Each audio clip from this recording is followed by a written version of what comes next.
Hashem. Alors, parachat Vaïgash. Alors, dans la paracha, on doit s'imaginer que Yosef n'était pas chez lui 22 ans. Pendant 22 ans, il a disparu. Son père, il pensait qu'il est mort. Ses frères ne savaient pas, il est mort, il est vivant, il est capturé, ils ne savaient pas.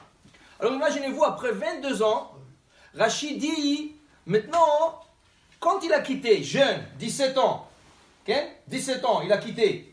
Maintenant, il a plus que 30 ans. Il n'avait pas de barbe. Le frère, ils étaient plus âgés que lui. Ils avaient de la barbe. Alors, Vayaker Yosef et Echav. Lui, dès qu'ils sont rentrés en Égypte, il les a reconnus tout de suite. Ça c'est Réhouven, ça c'est Shimon, ça c'est Lévi. Il reconnaît tout de suite. Vehem lo ikiruhu. Mais eux n'ont pas reconnu. Dire Rachid, comment ça se fait? C'est leur frère. Non, parce qu'il était jeune. Il n'avait pas de barbe. Maintenant, il a la barbe. Il est habillé différemment. Alors, toute cette scène fait qu'ils ne reconnaissent pas. Maintenant, imaginez-vous, il veut se dévoiler à ses frères. Ani Yosef. Je suis Yosef. Très bon.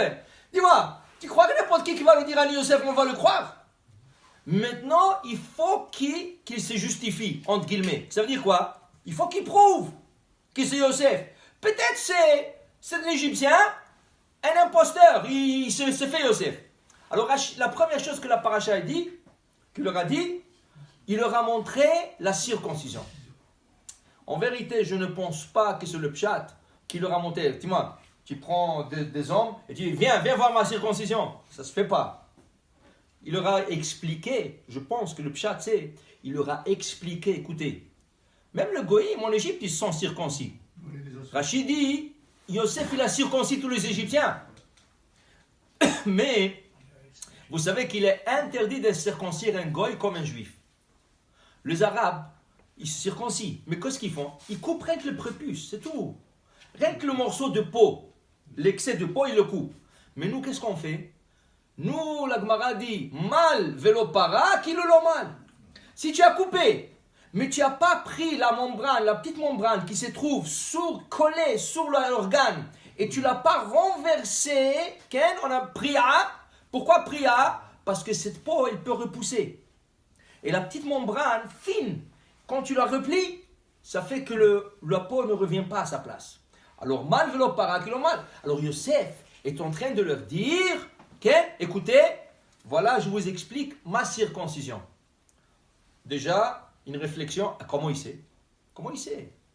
Ça, c'est une chose. Après, il leur dit, Kipi amedaber alechem. Atem medabrim ivrit. Vous parlez l'hébreu? Moi aussi, je parle hébreu. Même le pharaon ne parlait pas l'hébreu. Personne en Égypte parlait l'hébreu.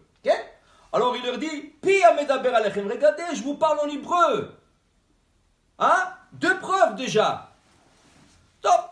Ils ont commencé à croire. Ils ont dit, ça doit être Yosef. Ça doit être Yosef. Et après, tu regardes bien. Oui, même avec la barbe, son barbe, ça doit être bien. Maintenant, il faut prouver au père. Le père est plus, il a 130 ans. Jacob, il a 130 ans. Va prouver maintenant au père que Yosef. Alors, ils sont venus. Ils ont dit, oh Yosef Rai, va yafog libo. Il dit, ah non, arrêtez avec ces bêtises, ne me fais pas plus de mal que j'ai déjà. Non, je ne vais pas croire. Il ne voulait pas croire. Il ne voulait pas croire que Yosef est vivant. Ah, Vayar et Agalot.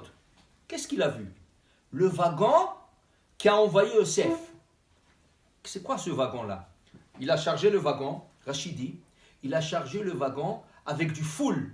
Hein, le foule égyptien. C'est quelque chose de délicieux.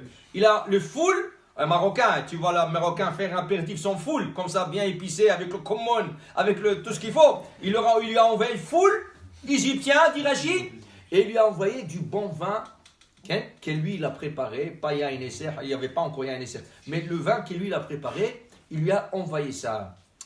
La Torah dit, quand ils lui ont dit, Yosef Rai, Vayafog libo, il ne voulait pas croire. Vayar et Agalot. Il voit le wagon qu'il a Yosef a envoyé. Ah, ça peut être qu'il est vivant. Qu'est-ce qu'il y a dans la Agalot? Qu'est-ce qu'il y a dans ce wagon qu'il a envoyé? Alors, ils expliquent, le commentateur, tout le wagon et tous les chars qu'il y avait en Égypte avaient de la Avodah Zara, le dragon, le serpent. C'était l'emblème d'Avodah Zara en Égypte. Tout le wagon, ils mettaient sur le côté des emblèmes d'Avodah Zara. Yosef, il a dit, quoi? Moi, je vais envoyer à mon père des emblèmes comme ça? Qu'est-ce qu'il a fait? Il a appelé des goïms. Venez ici, enlevez-moi tout ça. Enlevez-moi tous les emblèmes ici.